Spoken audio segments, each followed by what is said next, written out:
አንዳንዴ ምን አይነት ስህተት እንሰራለን? በጣም ብዙ ህዝብ የተገኘበት ጉባኤ የዛሬ ጉባኤ ከሆነ አይቀር እንዲህ ነው ይላል። ሰዎች በጣም አነስ ካሉ ደግሞ ሰው የለም ይላል። ይሄ በጣም አስቸጋሪ።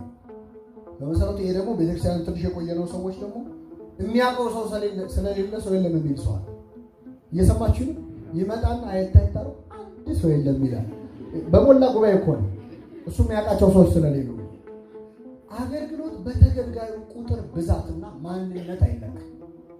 በጣም የሚገርማችሁ በቤተክርስቲያናችን እንደው ትልቅ ዋጋ የሚገኝበት አገልግሎት ማለት ብዙ ተገልጋዮቹ ማንነታቸው በጣም ዝቅ ያለ ቁጥራቸው ትንሽ ከሆነ ዋጋው የእጥፍ ይሆን መሆን ይችላል አይችልም?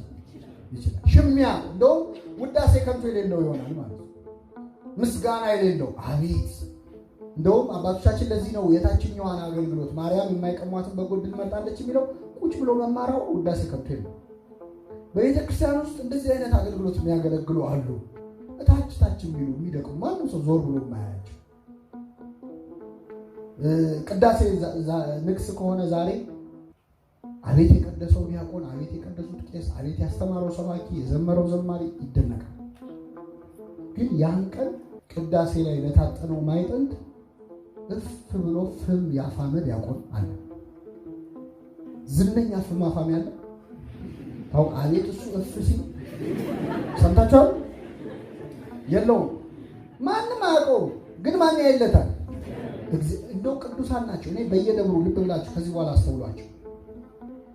ጠበል የሚቀዱ፣ መቅደስ የሚያጸዱ፣ ደወል የሚደውሉ፣ ምናልባትም አብዛኞቹ ትንሽ አይምሮ መምተኞችን ሌላው ሰው ጥሎት ሄደውን የሚያነሱ ማንም መኖራቸውን እንኳን የማያውቃቸው አሉ። ቅዱሳን ሊሆኑ ይችላሉ። እነዚህ ሰዎች በረከታቸውን ያሳድራሉ።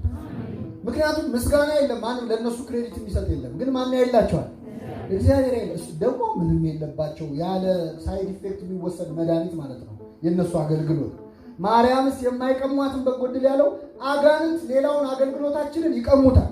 በምስጋና በማወደስ በሌላው ነገር ቁጭ ብሎ መማር ግን ከታች ዝቅ ማለት እግር ማጠብ ግን ማንም የማይሻማበት አገልግሎት፣ ክብር የሌለው አገልግሎት እና ቁጥሩ ባነሰ ክርስቶስ ይናሳይቶናል። አንድ ሰው አስተምሯል ቁጭ አድርጎ ክርስቶስ ስንት ሰው በሌሊት ሊያውም በሱ ለመማር አፍሮ ግራ ቀኝ አይቶ ቆይ የሱ ተማሪ ነህ እንዳይሉኝ ብሎ በሌሊት የመጣውን ማንን? ኒቆዲሞስን በጨለማ በኩል ሌሊት አስተምሮት ሰው ሰብስበናል አለ። በጠራራ ፀሐይ ደግሞ አስተምሯል። ማንን? ሳምራዊት ሊያውም ጠባይ የሌላት ማለት ውሃ ስጪኝ ሲላት አንተ አይሁዳዊ ስትሆን ሳምራዊት ነው። ውሃው አይሁዳዊ ነው ሳምራዊ? መልሱልኝ። ውሃ ነው የተባለችው። ከመነሻው ገና የዘር ጉዳይ አነሳች። ከዚያስ ከያዕቆብ ትበልጣለህ አንተ አለችው። የያዕቆብን ፈጣሪ ማለት ክርስቶስ ግን ክብርን ጠብቀህ ማገልገል አይቻልም።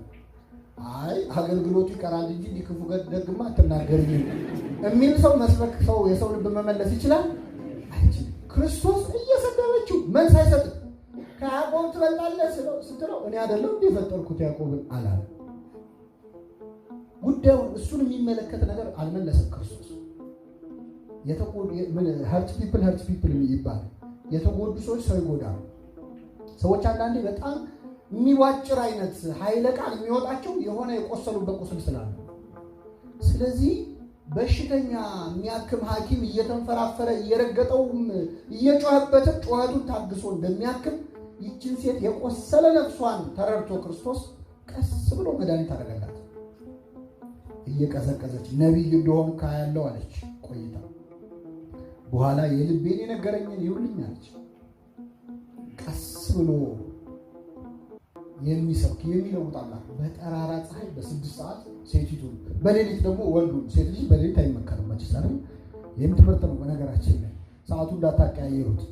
ቀን ላይ ኒቆዲሞስን ሌሊት ላይ ሌሊት ላይ ኒቆዲሞስን ቀን ላይ ሳምራዊቷን ሴት አስተማረ። አንድ ሰው አስተማረ። ቁጥር ሳናይ ሰው ሳንመዝን እገሌ ያለው ውዳሴ ከንቱ ተሬው ያለው ሳንን ለማገልገል እግዚአብሔር በቸርነቱ ይርዳል። ጠቅለል ለማድረግ አገልግሎትና ፈተናዎቹን በጣም ባጭሩ ልንገራችሁና አበቃለሁ። መንፈሳዊ አገልግሎት በቤተክርስቲያን አገልግሎት ላይ በምንም ዘርፍ ሰው ሲሰማራ ፈተና አያጣውም። ግን መርሳት የሌለብን የመጀመሪያው አገልግሎታችን ላይ ምንም አይነት ፈተና ካልገጠመን ሰይጣን ንቆናል ማለት ነው። ምንም አያመጡም ብሏል ማለት ነው። መቼ ነው ፈተና መምጣት የሚጀምረው? ያንን አገልግሎት ሰይጣን ያየው ቀን። ታስታውሳላችሁ? ኢዮብን ባሪያዬን ኢዮብ አየኸው አለው እግዚአብሔር አይደል? ከዛ በኋላ ነው ታሪኩ የተጀመረው። ኢዮብ ልጆቹን ያጣው፣ ሀብቱን ያጣው፣ ጤናውን ያጣው ሰይጣን ሲያየው። ለዚህ ነው የጠላት አይን አይሄድ እያልን የምንጸልየው። ልክ ሰይጣን ሲያየው የሆነ ነገር ይጀመራል። እና በተለይ ወጣቶች እዚህ ስለምትበዙ ቤተክርስቲያን አገልግሎት ላይ በቅንነት ምናምን ሰዎች ይነሱና ያልጠበቁት ምላሽ ካልጠበቁት አቅጣጫ ይመጣል። ሲመጣ ስብር ይላል። እንዴት ቤተክርስቲያን ውስጥ እንደዚህ አይነት ነገር እኔ የምችለው አይ ፈተናም እኮ አይነት አለው። ግን ይገርማቸዋል። ከሚቻላችሁ በላይ እንድትፈተኑ የማይፈቅድ እርሱ ከፈተናው ጋር አብሮ መውጫውን ያበጅላችኋል። እግዚአብሔር እንደማንችለው እንደምንፈልገው አይፈትነንም። ብቻ በሉ እንደማንችለው እንደምንፈልገው። አንደኛ ፈተና እንደዚህ አልጠበቅኩም ይላል አለ። ድሮ የጠበቀው ልትፈተን ነው። አሁን ትምህርት ቤት ፈተና ጥያቄ ሲመጣ ያልጠበቅኩም ይሄ ጥያቄ ፈተና ምኑም ፈተናው ነው ታዲያ። ስለዚህ እንደምንፈልገው አንፈተን። ሁለተኛ እንደማንችለው ከምችለው በላይ ሆነብኝ አንልም። ለምን?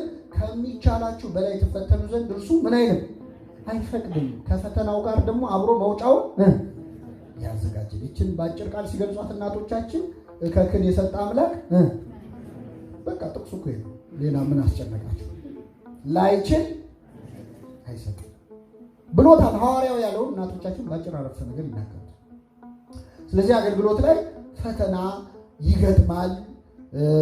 አንዳንድ ሰዎች ቤተክርስቲያን ውስጥ በተለይ ያለ አገልግሎት ላይ ጸብ በጣም ስለሚበዛው እዚህማ የሆነ ችግር አለ፣ ሌሎቹ ናቸው ፍቅር አላቸው ምናምን ብለው ከሌሎች ጋር ማነጻጸር ያለ። ሰይጣን ሲጀመር የራሱን ፕሮጀክት ይበጠብጣል። ለምን ይረብሻል? ቤተክርስቲያን በነገራችን ላይ አድራሻዋን አይሳሳትም ሰይጣን። ትክክለኛዋ ቤተክርስቲያን የትኛዋ መሆኑ ሰዎች ቢንታታባቸው ሰይጣን ያውቃል ያውቃል። ስለዚህ ያለማቋረጥ ይወጋታል። ቤትም ማለት ብትሄዱ የእኛን ሀገር ተውት፣ የትም ብትሄዱ ኦርቶዶክሳውያን መከራ ያለው የትም ብትሄዱ፣ ኢራቅ ብትሄዱ አሁን ኢራቅ የኛን ሲግኒፊካንት የሆነ የኦርቶዶክሳውያን ቁጥር የለም። ኩርዲስታን የሚባል ኮሚዩኒቲ አለ የኦርቶዶክሳውያን። ተለይተው የሚመጡት እነሱ ነው። ለምን? ሰዎች ቢጠፋቸው የቤተክርስቲያን አድራሻ ለሰይጣን አይጠፋም።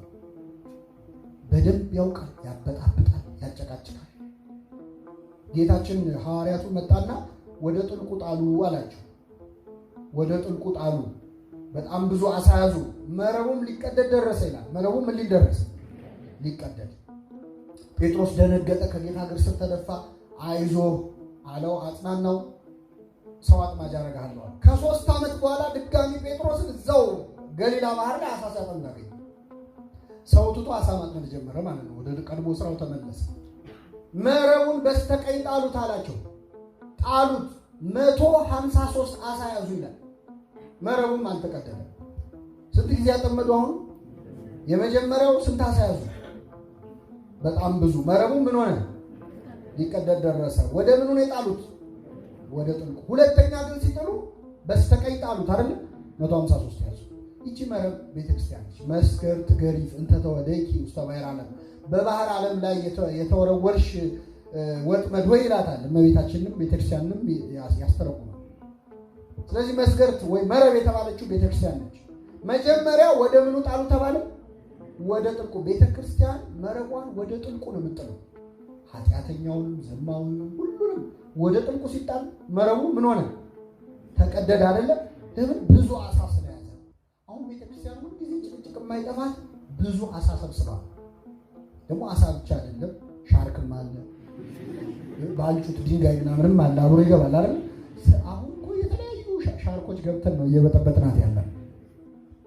ሁለተኛ ጊዜ ግን ስታጠምድ በመጨረሻው ቀን ከትንሣኤ በኋላ ነው አይደል አጥምዶ ያለችው። መረቡን በስተምን ጣሏል? በስተቀኝ በቀኝ የቆሙት ቅዱሳን ብቻ ናቸው ወደዛ የሚገቡት። በቀኝ ያቆመን አምላካችን በቀኝ። ከዛ በኋላ አይቀደድም መረቡ። የተቆጠሩ 153 ናቸው። በቁጥር ውስን ናቸው ማለት ነው። ጥቂቶች ናቸው የሚገቡበት። ለዛ ያብቃን አምላካችን።